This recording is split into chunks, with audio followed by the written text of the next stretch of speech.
ഉപരാഷ്ട്രപതി സ്ഥാനത്തേക്ക് പരിഗണിക്കപ്പെടുന്നവരുടെ ലിസ്റ്റിൽ സാധ്യതാ പട്ടികയിൽ നമ്മുടെ ശശി തരൂർ ഇപ്പോഴുമുണ്ട്. പ്രതിരോധ മന്ത്രി രാജ്നാഥ് സിംഗ്, അതുപോലെ തന്നെ BJP president JP Nadda, Shivraj Chouhan തുടങ്ങിയവർ കൂടി ഉൾപ്പെട്ടതോടുകൂടി ആ പട്ടിക അല്പം വികസിച്ചിട്ടുണ്ടെങ്കിലും ശശി തരൂറിന്റെ സാധ്യത ആരും തള്ളിക്കളയുന്നില്ല. ഇത് ഒരു കുതിപ്പിലുള്ള ശശി തരൂറിന്റെ ഒന്നാം തരം അവസരമാണ്. അതോടൊപ്പം ഒരു വീണ്ടും വിചാരത്തിനുള്ളൊരു സാഹചര്യവും. ഇങ്ങനെ പറഞ്ഞാൽ വിശ്വപൗരനായ ശശി തരൂരിനെ ഉപദേശിക്കാൻ താൻ ആരുവ എന്നൊരു ചോദ്യം സ്വാഭാവികമായിട്ടും ഉണ്ടാവാം. ഞാൻ ആരുമല്ല, വെറും തൃണമൂല. പക്ഷെ ഒരു സാധാരണ മനുഷ്യന്റെ എളിയ ബുദ്ധിയിൽ തെളിയുന്ന കാര്യങ്ങൾ പറയാമല്ലോ, വരും വരായികളെ കുറിച്ചൊക്കെ ഒന്ന് സൂചിപ്പിക്കാമല്ലോ. അക്കാര്യത്തിൽ ഭരണഘടന ഒരു തടസ്സവും പറയുന്നില്ലല്ലോ, അതുകൊണ്ട് പറയുന്നേ ഉള്ളൂ. ഒന്ന് നോക്കിക്കേ, നമ്മുടെ ശശി തരൂരിനെ പോലെ 100% ഉപകാരിയും വിശ്വസ്തനുമായിരുന്നു ഇപ്പോൾ രാജിവെച്ച ഉപരാഷ്ട്രപതി പദം ഒഴിഞ്ഞുപോയ ജഗദീപ് ധൻഖർ. അദ്ദേഹത്തെ പശ്ചിമ ബംഗാളിലേക്ക് വിട്ടത് ഒരു പ്രത്യേക ദൗത്യമേൽപ്പിച്ച അവിടുത്തെ മമതാ ബാനർജി ഒന്ന് മെരുക്കുക, പരമാവധി ബുദ്ധിമുട്ടുകൾ ഉണ്ടാക്കുക, അതായിരുന്നു ഗവർണറുടെ നിയമനോദ്ദേശം. നിയോഗം അതിനുവേണ്ടിയായിരുന്നു. ആ ജോലി അദ്ദേഹം നല്ല വെടിപ്പായിട്ട് നിർവഹിച്ചു. പിന്നീട് അദ്ദേഹം ഉപരാഷ്ട്രപതിയായിട്ട് ഡൽഹിയിലേക്ക് വന്നു. ഉപരാഷ്ട്രപതി ആയപ്പോൾ രാജ്യസഭയുടെ ചെയർമാനായി. അവിടെ അദ്ദേഹത്തിന്റെ നിയോഗം എന്തായിരുന്നു? രാജ്യസഭയിലെ പ്രതിപക്ഷ അംഗങ്ങളെ, പ്രതിപക്ഷ നേതാക്കളെ മെരുക്കുകയല്ല, ഒതുക്കുക, അവരെ വേണ്ടി വന്നാൽ നിശബ്ദരാക്കുക. അതായിരുന്നു അദ്ദേഹത്തിന്റെ ഉത്തരവാദിത്വം. അതും അദ്ദേഹം ഭംഗിയായിട്ട് നിർവഹിച്ചുകൊണ്ടിരിക്കുകയായിരുന്നു. പിന്നീട് കേന്ദ്ര സർക്കാരിന് ആവശ്യം വരുമ്പോഴൊക്കെ ഒരു ഉപരാഷ്ട്രപതിയുടെ പരിമിതികൾ മറികടന്നു പോലും ചില പരസ്യമായ പ്രസ്താവനകളൊക്കെ ഇറക്കിയിട്ടുണ്ട്. ഇപ്പോ ജുഡീഷ്യറിക്കെതിരായിട്ട് ചില അഭിപ്രായ പ്രകടനങ്ങൾ ധൻഖർ നടത്തിയതിനെ BJP വിമർശിക്കുന്നുണ്ട്. അതിന്റെ പേരിൽ ധൻഖറിനോട് ഇഷ്ടക്കേടുണ്ടായിരുന്നുവെന്ന് പറയുന്ന BJP നേതാക്കളുണ്ട്. പക്ഷെ അത്തരത്തിലുള്ള പല പ്രസ്താവനകളും കേന്ദ്ര ഗവൺമെന്റിന് വേണ്ടിയായിരുന്നു, അവരെ സംരക്ഷിക്കാൻ വേണ്ടിയായിരുന്നു. അങ്ങനെ ചെയ്യാവുന്ന രീതിയിലൊക്കെ മോദി സർക്കാരിനെ സഹായിച്ച ഉപരാഷ്ട്രപതിയെയാണ്, അല്ലെങ്കിൽ രാജ്യസഭാ ചെയർമാനെയാണ് യാതൊരു ദയവും കൂടാതെ, ഒരു കരുതലും കൂടാതെ മുയലിന്റെ ചെവിക്ക് പിടിച്ച് മാറ്റി വയ്ക്കുന്നത് പോലെ അപമാനിച്ച് പുറത്താക്കിയിരിക്കുന്നത്. ധൻഖറിനെ ഉപരാഷ്ട്രപതി സ്ഥാനത്തു നിന്ന് നീക്കാനുള്ള കാരണങ്ങൾ കേട്ടാൽ, അല്ലെങ്കിൽ BJPയുടെ ചില വൃത്തങ്ങൾ സൂചിപ്പിക്കുന്ന വിവരങ്ങൾ കേട്ടാൽ വാസ്തവത്തിൽ ചിരി വരും.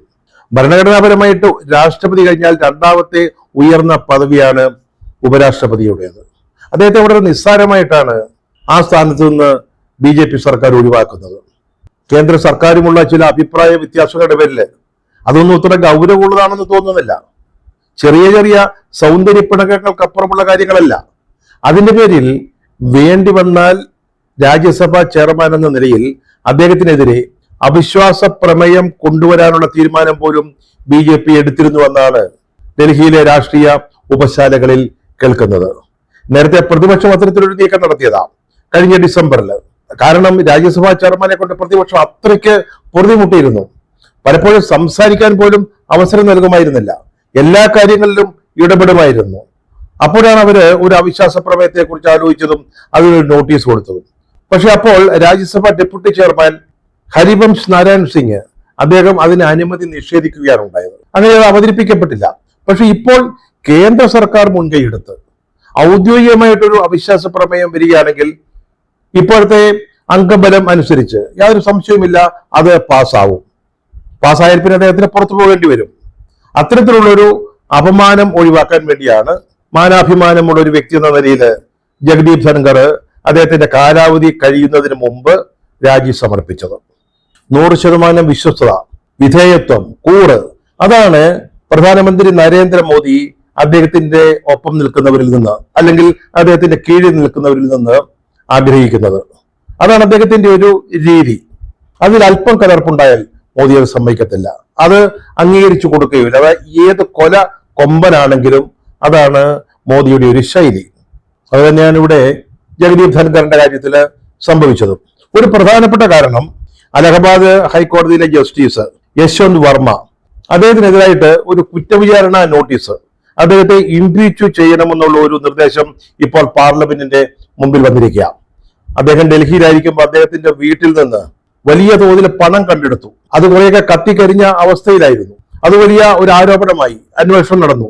അതിന്റെ അടിസ്ഥാനത്തിലാണ് അദ്ദേഹത്തെ ഇംപീച്ച് ചെയ്യണമെന്ന് ആവശ്യപ്പെടുന്ന ഒരു നീക്കം അല്ലെങ്കിൽ പ്രമേയം ഇപ്പോൾ പാർലമെന്റിന്റെ മുമ്പിലുള്ളത്. അത് ഗവൺമെന്റ് ആഗ്രഹിച്ചത് അത് ഗവൺമെന്റിന്റെ ഒരു ഇനിഷ്യേറ്റീവായിട്ട് വരണം.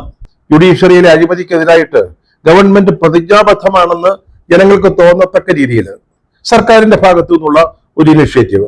അതിനനുസരിച്ച് അവരെ ലോക്സഭയിൽ നോട്ടീസ് നൽകി പ്രതിപക്ഷത്തിന്റെ ഒപ്പും ആ പ്രമേയത്തിൽ ചേർത്തിരുന്നു. അതേസമയം ഗവൺമെന്റിന്റെ അറിവ് കൂടാതെ രാജ്യസഭയിൽ 63 പ്രതിപക്ഷ MP-മാർ മാത്രം ഒപ്പിട്ട ഒരു നോട്ടീസ് അതും വന്നു. അപ്പോൾ അത് ധൻഖർ സ്വീകരിക്കുകയും അതിന്റെ മേലുള്ള തുടർ നടപടികൾക്കായിട്ട് സെക്രട്ടറി ജനറലിനെ ചുമതലപ്പെടുത്തുകയും ചെയ്തു. ഇതാണ് മോദിക്കും കൂട്ടർക്കും ഇഷ്ടപ്പെടാതെ പോയത്. കാരണം ഇത് 2 സഭകളും ചർച്ച ചെയ്യണം ഈ സെൻസർ പ്രമേയം, അതാണ് ഇതിന്റെ ചട്ടം. പക്ഷെ രാജ്യസഭയിലെ ചെയർമാനായ ജഗദീപ് ധൻഖർക്ക് ഉപരാഷ്ട്രപതി എന്ന നിലയിൽ ലോക്സഭാ സ്പീക്കറേക്കാൾ ഉയർന്ന പദവിയാണുള്ളത്. ആ സാഹചര്യത്തിൽ ഒരുപക്ഷെ ഈ കുറ്റവിചാരണ പ്രമേയം രാജ്യസഭയിൽ ആദ്യം ചർച്ച ചെയ്യണമെന്ന് വന്നാൽ അത് ഗവൺമെന്റിന് ക്ഷീണമാകും. കാരണം അത് പ്രതിപക്ഷം കൊടുത്ത ഒരു നോട്ടീസിന് മേലുള്ള ചർച്ചയായിട്ട് മാറിപ്പോകും. ഈ 63 പേരും ഒപ്പിട്ട 63 പേരും പ്രതിപക്ഷത്ത് നിന്ന് ഉള്ളവരാണ്. അത് ഗവൺമെന്റ് ഇഷ്ടപ്പെടുന്നില്ല.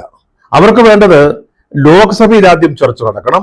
ലോക്സഭയിൽ ഗവൺമെന്റിന്റെ ഇനിഷ്യേറ്റീവിലാണ് ഒരു പ്രമേയം വന്നിരിക്കുന്നത്, നോട്ടീസ് വന്നിരിക്കുന്നത്, അതാണ് ആദ്യം ചർച്ച ചെയ്യേണ്ടത്. പക്ഷെ അതിന് തടസ്സം നിൽക്കുന്ന രീതിയിൽ രാജ്യസഭയിലെ പ്രതിപക്ഷാംഗങ്ങൾ മാത്രം ഒപ്പിട്ട നോട്ടീസിന് ജഗദീപ് ധൻഖർ അനുമതി നൽകി.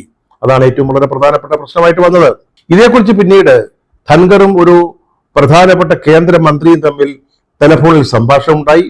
അത് വാക്കുതർക്കത്തിലേക്ക് വളർന്നു. നമ്മുടെ ഉപരാഷ്ട്രപതി അദ്ദേഹത്തിന്റെ അധികാരങ്ങളെ കുറിച്ച് നല്ല ബോധ്യമുള്ള ആളാണ്. അത് പലപ്പോഴും ഉപയോഗിക്കുകയും പ്രയോഗിക്കുകയും ചെയ്യുന്ന ആളാണ്. അതിന്റെ ഒരു പ്രധാന വേദി രാജ്യസഭയായിരുന്നു. അപ്പോൾ ജഗദീപ് ധൻഖർ ഈ കേന്ദ്രമന്ത്രിയോട് ഒരു ഉപരാഷ്ട്രപതിയുടെ അധികാരങ്ങൾ അല്ലെങ്കിൽ രാജ്യസഭാ ചെയർമാന്റെ സവിശേഷമായ അധികാരങ്ങൾ ഓർമ്മിപ്പിച്ചു. അതായത് എന്നോട് കൂടുതൽ കളിക്കാൻ വരണ്ട എന്നായിരുന്നു ആ ഓർമ്മിപ്പിക്കലിന്റെ അർത്ഥം. അപ്പൊ കേന്ദ്രമന്ത്രി എന്ത് പറഞ്ഞു? അങ്ങനെയാണെങ്കിൽ ഞങ്ങൾക്കും ചില പ്രധാനപ്പെട്ട തീരുമാനങ്ങൾ എടുക്കേണ്ടി വരും, നടപടികൾ സ്വീകരിക്കേണ്ടി വരുമെന്ന് അദ്ദേഹം പറഞ്ഞു. അപ്പൊ കാര്യങ്ങളുടെ പോക്ക് നമ്മുടെ ഉപരാഷ്ട്രപതിക്ക് മനസ്സിലായി. അത് മാത്രമല്ല, രാജ്യസഭാ സമ്മേളനം ചേർന്ന തിങ്കളാഴ്ച ആദ്യത്തെ ദിവസം സാധാരണഗതിയിൽ അന്ന് രാജ്യസഭയിലും ലോക്സഭയിലും രാജ്യസഭാ ചെയർമാനും ലോക്സഭാ സ്പീക്കറും കാര്യോപദേശ സമിതിയുടെ യോഗങ്ങൾ വിളിക്കും. അത് വളരെ പ്രധാനപ്പെട്ട ഒരു യോഗമാണ്. അതിന്റെ അടിസ്ഥാനത്തിലാണ് ബാക്കി ദിവസങ്ങളിലെ സഭാ നടപടികളുടെ ഒരു ഏകദേശ രൂപം തീരുമാനിക്കുക. അപ്പൊ രാജ്യസഭയിലെ ചെയർമാൻ ജഗദീപ് ധൻഖർ ഈ കാര്യോപദേശ സമിതിയുടെ ഒരു യോഗം വിളിച്ചിരുന്നു. പക്ഷേ അതിൽ പങ്കെടുക്കേണ്ടിയിരുന്ന രാജ്യസഭയിലെ BJP പാർലമെന്ററി കക്ഷിയുടെ നേതാവ് JP നദ്ദയും പാർലമെന്ററി കാര്യമന്ത്രി കിരൺ റിജിജുവും അതിൽ നിന്ന് ഒഴിഞ്ഞു നിന്നു. അത് ഉപരാഷ്ട്രപതിയെ സംബന്ധിച്ചോളം വലിയൊരു അപമാനമായിട്ട് മാറി. ഈ വക കാര്യങ്ങളാണ് അദ്ദേഹത്തിന്റെ രാജിയിലേക്ക് നയിച്ച പ്രധാനപ്പെട്ട കാരണങ്ങൾ. അതുപോലെ തന്നെ പ്രതിപക്ഷ നേതാക്കളുമായിട്ട് അദ്ദേഹം നടത്തിയ ഒരു യോഗത്തില് ചില BJP നേതാക്കളെ അദ്ദേഹം പരിഹസിച്ചതായിട്ട് ഒരു വർത്തമാനം ഉണ്ടായിരുന്നു. American vice president JD Vance ഡൽഹിയിൽ വന്നപ്പോൾ അദ്ദേഹത്തെ സ്വീകരിക്കാൻ നിൽക്കാതെ നമ്മൾ ഉപരാഷ്ട്രപതി രാജസ്ഥാനിലേക്ക് പോയി. ഇതൊക്കെ ഗവൺമെന്റിന് കല്ലുകടി ഉണ്ടാക്കിയ കാര്യങ്ങളാണ്. അങ്ങനെ കുറെ കാരണങ്ങൾ ഒത്തുവന്നപ്പോൾ എന്നാ പിന്നെ ഇതുപോലെ ഒരാളെ വെച്ചിരുന്നിട്ട് കാര്യമില്ല, വെച്ചു വാഴിച്ചിട്ട് കാര്യമില്ല എന്ന് ഗവൺമെന്റിന് ബോധ്യപ്പെട്ടു. അത് വളരെ കൃത്യമായിട്ട് ഗവൺമെന്റിന്റെ മനസ്സിലുള്ള ചില കാര്യങ്ങൾ വളരെ കൃത്യമായിട്ട് അദ്ദേഹത്തെ അറിയിക്കുകയും ചെയ്തു. അങ്ങനെയാണ് അദ്ദേഹം അപമാനിതനായിട്ട് ഉപരാഷ്ട്രപതി സ്ഥാനത്ത് നിന്ന് പുറത്തു പോകേണ്ടി വന്നത്. അദ്ദേഹത്തിന് ഒരു യാത്രയെ പോലും ലഭിച്ചില്ല. അത് സാധാരണഗതിയിൽ ലഭിക്കുന്നതാണ്. ഒരു ചെയർമാൻ സ്ഥാനം ഒഴിഞ്ഞു പോകുമ്പോൾ ഒരു യാത്രയപ്പ് സഭയിൽ ഉണ്ടാവുന്നതാണ്. അതുപോലെ തന്നെ പ്രധാനമന്ത്രി ഒരു കത്തയക്കും. ഇവിടെ ഒരു കത്തയച്ചു, ധൻഖറിന് 3-4 വരിയുള്ള ഒരു കത്ത്. അദ്ദേഹം പല നിലകളിൽ രാജ്യത്തെ സേവിച്ചിട്ടുണ്ട്. അതുപോലെ തന്നെ അദ്ദേഹത്തിന് മികച്ച ആരോഗ്യം, അദ്ദേഹം ആരോഗ്യവാനായിട്ട് തുടരട്ടെ എന്നൊരു ആശംസ, 3-4 വരി. പക്ഷേ ഇതിന് തൊട്ടു മുമ്പുണ്ടായിരുന്ന വൈസ് പ്രസിഡന്റ് ഉപരാഷ്ട്രപതി വെങ്കയ്യ നായിഡു സ്ഥാനം ഒഴിഞ്ഞപ്പോ കാലാവധി കഴിഞ്ഞ് പോയപ്പോൾ 3 പേജുള്ള ഒരു കത്താണ് പ്രധാനമന്ത്രി അയച്ചത്. അന്ന് 3 പേജ്, ഇന്ന് 3 വരി. അങ്ങനെയാണ് BJPക്ക് ഏറ്റവും വേണ്ടപ്പെട്ട ഒരാളായിരുന്ന, വളരെ ഉപകാരിയായിരുന്ന ഒരാളെ ജഗദീപ് ധൻഖറിനെ BJP സർക്കാർ കൈകാര്യം ചെയ്തത്. ഇത്തരത്തിൽ 100% കൂറും വിധേയത്വവും നൽകാൻ നമ്മുടെ ശശി തരൂറിന് സാധിക്കുമോ? അദ്ദേഹത്തെ കുറിച്ച് തന്നെ വിചാരിക്കുന്നത് താൻ ഒരു സാധാരണ MP അല്ലെന്നാണ്. വളരെ വ്യത്യസ്തനാണ്. ഒരു ഉയർന്ന തലത്തിൽ ചിന്തിക്കുകയും പ്രവർത്തിക്കുകയും ചെയ്യുന്ന ഒരു വ്യക്തിയാണ്. സ്വന്തമായിട്ട് അഭിപ്രായം പറയാൻ, പാർട്ടിയുടെ കെട്ടുപാടുകളൊന്നുമില്ലാതെ, രാഷ്ട്രീയമായ എന്തെങ്കിലും നിയന്ത്രണങ്ങളൊന്നുമില്ലാതെ സ്വന്തമായ അഭിപ്രായങ്ങൾ തുറന്നു പറയാനുള്ള സ്വാതന്ത്ര്യമുള്ള ഒരു പ്രത്യേക എം പിയാണ് എന്നാണ് അദ്ദേഹം തന്നെ കരുതുന്നത്. കോൺഗ്രസിലാണെങ്കിൽ അത് കുറച്ചോടും കുറെ സ്വാതന്ത്ര്യമുണ്ട്, കുറച്ചുകൂടി ഒരു അയഞ്ഞ അന്തരീക്ഷമാണുള്ളത്, അല്പം കൂടെ ജനാധിപത്യമുണ്ട്. അത്തരത്തിലൊരു പാർട്ടിയാണ് കോൺഗ്രസ്. പക്ഷെ അദ്ദേഹത്തിന്റെ ഈ തനിക്ക് താൻ പോരിമ കോൺഗ്രസിൽ പോലും ചെലവായില്ല, ഓടിയില്ല. അത് ഇനി BJP അദ്ദേഹത്തെ ദത്തെടുക്കുകയും ഉപരാഷ്ട്രപതി സ്ഥാനത്തേക്ക് കൊണ്ടുവരികയും ചെയ്താൽ BJPയിൽ ഓടുമോ, അല്ലെങ്കിൽ BJPക്ക് നേതൃത്വമുള്ള നിയന്ത്രണമുള്ള ഒരു സംവിധാനത്തിൽ അതൊക്കെ ചെലവാകുമോ എന്നുള്ളതാണ് പ്രധാനപ്പെട്ട ചോദ്യം.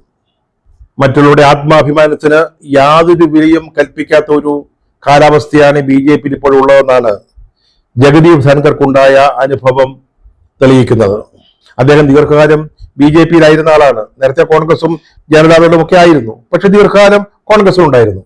ശശി തരൂർ അങ്ങനെയല്ല, ഇപ്പോൾ പോലും അദ്ദേഹം കോൺഗ്രസിലാണ്. ഇനി അദ്ദേഹത്തെ ഉപരാഷ്ട്രപതിയാക്കാൻ BJP തീരുമാനിച്ചാൽ കോൺഗ്രസ് വിട്ട് അങ്ങോട്ട് ചെല്ലുകയാണ് വേണ്ടത്. അത്തരത്തിലുള്ള ഒരു വ്യക്തിയാണ് ശശി തരൂർ. ജഗദീപ് ധൻഖർക്ക് അഡ്ജസ്റ്റ് ചെയ്യാൻ പറ്റാത്ത സ്ഥലത്ത് ശശി തരൂരിന് സാധിക്കുമോ എന്നുള്ളതാണ് ചോദ്യം. വല്ലപ്പോഴും ഒരു സത്യം പറയണമെന്ന് തോന്നിയാൽ, അല്ലെങ്കിൽ രാജ്യസഭയുടെ അധ്യക്ഷ സ്ഥാനത്തിരിക്കുമ്പോൾ പ്രതിപക്ഷാംഗങ്ങൾക്കും ചില അവകാശങ്ങൾ ഉണ്ടല്ലോ, അത് അനുവദിക്കേണ്ടതല്ലേ എന്ന് തോന്നിയാൽ നമ്മുടെ ശശി തരൂർ എന്ത് ചെയ്യും? ആള് വിശ്വപൗരനൊക്കെയാണ്, പക്ഷെ അപ്പുറത്തിരിക്കുന്നത് വിശ്വഗുരുവാണ്. കേരളത്തിലെ കാര്യം തന്നെ നോക്കിക്കേ. ഇവിടെ BJPക്ക് ഒരു MLA പോലും ഇല്ല. ഒരു MP ഉണ്ട് തൃശ്ശൂരിൽ നിന്ന്, നമ്മുടെ സുരേഷ് ഗോപി. അദ്ദേഹത്തിന് കേരളത്തിലെ കാര്യങ്ങളിൽ യാതൊരു ബന്ധവും പങ്കുമില്ല. ഒരു ഗവർണർ മാത്രമാണുള്ളത്. എന്നിട്ട് പോലും 2 ചങ്കുള്ള കേരള സർക്കാരിനെ ഇപ്പോൾ ഇക്ഷ എണ്ണ എന്ന് എഴുതിച്ചുകൊണ്ടിരിക്കുകയാണ്. ഏറ്റവും അവസാനം ഉണ്ടായ കാര്യം, 6 പോലീസുകാരെ അവിടെ നിയമിച്ചിരുന്നു. അത് ഗവർണറുടെ ഓഫീസിൽ നിന്ന് പറഞ്ഞിട്ടാ. പക്ഷെ പെട്ടെന്ന് ഗവൺമെന്റിന് ഒരു ഉൾവിളി തോന്നിയപ്പോ അവരുടെ നിയമനം പിൻവലിച്ചു. ഇപ്പോൾ ആ പിൻവലിക്കൽ റദ്ദാക്കിയിരിക്കുക. ഗവർണർ പറഞ്ഞു അതങ്ങ് റദ്ദാക്കാൻ പറഞ്ഞു. എനിക്ക് ആ 6 പോലീസുകാരെ തന്നെ വേണമെന്ന് പറഞ്ഞു കാണണം. എന്തായാലും ആ ഉത്തരവ് അങ്ങ് റദ്ദാക്കിയിരിക്കുക. അതുപോലെ യൂണിവേഴ്സിറ്റി ഓഫീസുകൾ നടന്നിരുന്ന SFIക്കാരുടെ ധീരവീര പരാക്രമികളുടെ സമരം അവരിപ്പോ സ്ഥലം കാര്യമാക്കിയിരിക്കുക. അവർ ഓടിയ വഴിക്ക് പുല്ലുപോലും ഇതുവരെ കിളിർത്തിട്ടില്ല. ഡിജിറ്റൽ സർവകലാശാലയിലെ അഴിമതി ചൂണ്ടിക്കാട്ടി ഗവർണർ വളരെ കൃത്യമായിട്ട് കേരള സംസ്ഥാന സർക്കാരിനെ പൂട്ടിക്കളഞ്ഞു. കോൺഗ്രസിലെ കളി മാത്രമേ ശശി തരൂരിന് നേരിട്ടറിയാവൂ. BJP വേറെ ലെവലാ. അവർക്ക് അവരുടെ പാർട്ടിയും അവരുടെ നിലപാടുകളും അവരുടെ നയങ്ങളും അവരുടെ മോദിയും മാത്രമാണ് പ്രധാനപ്പെട്ട കാര്യങ്ങൾ. അത് നടപ്പാക്കാൻ അവർ തീരുമാനിച്ചു കഴിഞ്ഞാൽ കണ്ണിൽ ചോരയില്ലാതെ അവർ പ്രവർത്തിക്കും. അതാണ് അവരുടെ പ്രകൃതം. കീഴ്വഴക്കമനുസരിച്ച് ലോക്സഭയിൽ ഒരു ഡെപ്യൂട്ടി സ്പീക്കറെ തെരഞ്ഞെടുത്താൽ ആ പദവി കോൺഗ്രസിന് കൊടുക്കേണ്ടി വരുമെന്നുള്ളത് കൊണ്ട് മാത്രം ലോക്സഭയ്ക്ക് ഡെപ്യൂട്ടി സ്പീക്കർ വേണ്ട എന്ന് തീരുമാനിച്ച ടീംസാണ് BJP. അത് ഓർക്കേണ്ടവർ ഓർത്തിരുന്നാൽ നല്ലതാണ്.